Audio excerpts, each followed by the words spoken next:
because the ICC has no other case except for the case of President Rodrigo Duterte. And they found what?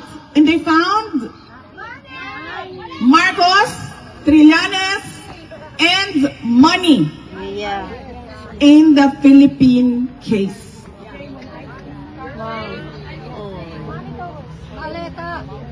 Maleta ang pinag-uusapan dito.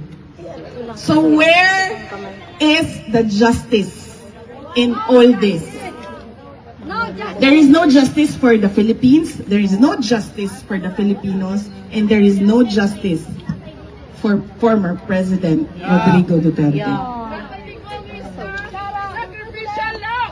That is true, ma'am. He's the poster boy right now of ICC. The one and only. Oh, we have an Asian now.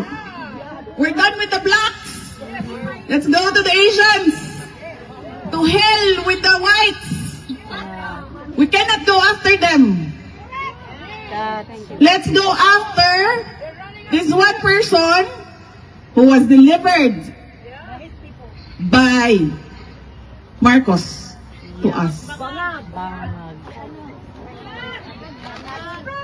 So that is the complainant, Trillanes, his cohort, Marcos, the jurisdiction, the investigator, the investigation. Do you want to go to the evidence? Yes. What are they saying? They are saying there was what? How many? How many did the media portray? 30,000.